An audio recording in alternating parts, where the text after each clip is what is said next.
ballroom seemed to lie under an enchantment on this balmy summer night. The ballroom's wooden floorboards shimmered as if beneath a haze. The guests, bedecked in their pristine dinner jackets and lavish gowns of satin, rayon, and ivory silk, were open-mouthed in anticipation, and the silence was broken only by the scurrying of footsteps outside the doors, for, though the ballroom seemed frozen in time, life still went on inside the Buckingham Hotel. Guests still came and went, lovers still fought and made love in the hotel's magnificent suites. The generator still turned, the kitchen still buzzed. Old Maynard Charles, the hotel director himself, still paced the Buckingham's opulent halls, waiting for the moment when he might be needed. Yet, once the ballroom doors were closed, the Grand was a world apart from the rest. The spell of silence held, until finally the Archie Adams Band began to play. Only then was the spell broken, and a completely different kind of magic woven in its place. The magic of music. The magic of dance. Listen. Raymond de Guise, lead demonstration dancer of the Buckingham Hotel, had been patiently watching the bandleader, waiting for the first note to strike. Archie Adams, a distinguished-looking man in his late 50s, with his bow tie and immaculate hair, had been playing in orchestras for all of his life, and had picked up a thing or two about dramatic entrances. His orchestra was making one now. The first notes of a Californian serenade echoed across the ballroom, the trombone stabbing out the melody and bringing the guests to attention. Archie Adams himself led them on the ballroom's grand piano, his 20-strong orchestra made up of trumpets, trombones, saxophones, violins, and even a double bass, with a single percussionist keeping the beat. Behind the double doors that led to their dressing rooms, the hotel dancers waited. Then, on Raymond's cue, the doors flew open, and they whirled together, out onto the floor.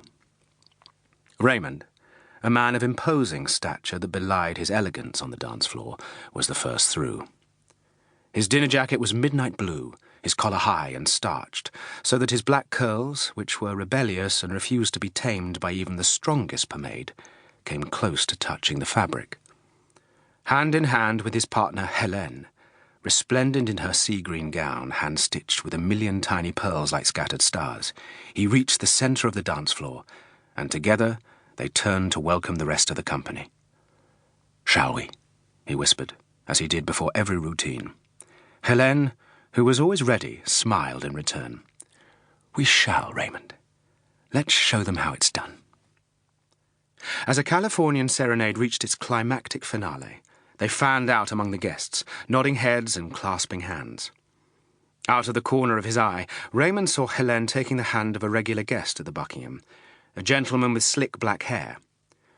Helene said he came to London from his native California to make movies, and every time he graced the Buckingham, he requested her hand on the dance floor.